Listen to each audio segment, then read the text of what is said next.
All right, now we've got one more exciting speaker coming up. He is currently working on the dynamic leadership path, and his project today is called Writing a Speech with Purpose.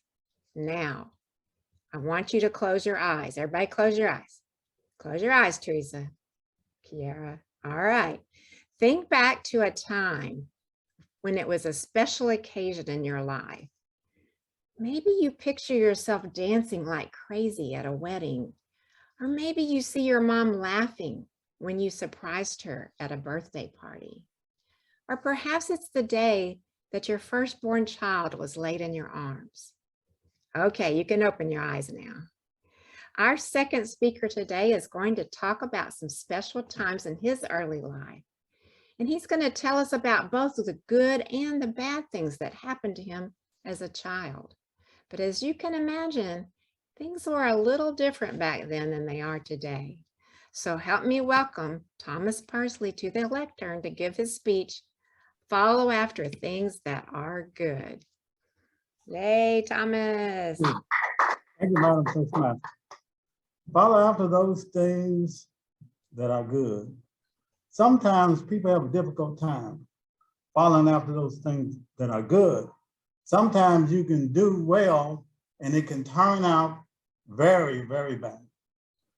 Following those things that are good, you must watch the company that you keep.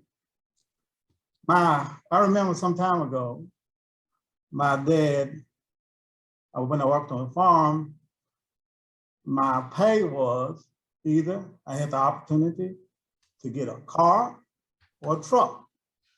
Now I couldn't be Pacific because if I was, he would get upset and he just might eradicate the whole thing anyway.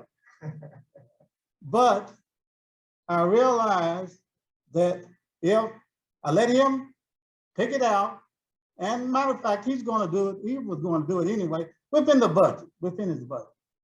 So I trusted my dad, and my dad bought me a Mustang. It was a '69 Mustang. It was nice. I fixed it up, I put rims on it, I had wide tires on it. It was nice. And I drove it to school. That was my first automobile. One day, when I was going down the street in Georgetown, Kentucky, I saw some schoolmates. And I knew a little something about them, just a little something, but I didn't think too much of it. So I picked them up, and they wanted to go to the brand new shopping centers, brand new shopping store that was in Georgetown. So they got out and they went into the drugstore. And I waited a while on them. When they came out, they pulled out cameras, glasses. I don't know what all they had, but they pulled all this stuff out and they went in there and they stole a bunch of stuff. And I wound up being the getaway person.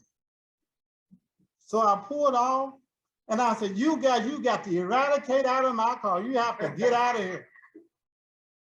So I realized that in doing things that are good, you have to watch the company that you keep. In doing things that are good, you have to watch the words that you say. I worked at a company called Grogan's Healthcare Supply in Lexington, Kentucky. I worked there as a maintenance man there. And I've done a variety of different things there. I've done a little plumbing work, done a little electrical work, and also I cleaned wheelchairs, made hospital deliveries, I delivered hospital beds. And normally, that's what I done. Now, my supervisor was great. I had a great supervisor. He had a sort of laissez-faire type of skill as far as management style. So laissez-faire, he's laid back. And all he wanted to know was if I was busy or not. So if I was busy or not, that way, if I stayed busy, and if someone, the people, the supervisors that were over him, if they saw me working and everything was fine. So one day I was in the building and a tech that my supervisor worked with, and I worked with this tech as well. He wanted to know if I was busy. I said, well, no, maybe not so busy. I was baiting him. So later on, I found I got a call on the intercom. My supervisor wanted to see me. So I went up there and he said that the text said that I was not busy. I said, oh, I had something to do. I had something. I had mowed the yard and I'd done some other things. And I told him that I had something to do. But then I realized this very thing, that you have to watch what you say. So coming up to my conclusion, you have to watch. You definitely have to watch the company that you keep. And you also have to watch the words that you say. Because it is said that the words that you say sometimes can sink the ship. Toastmaster, thank you. Great job, Thomas. Great job. Really enjoyed hearing that speech.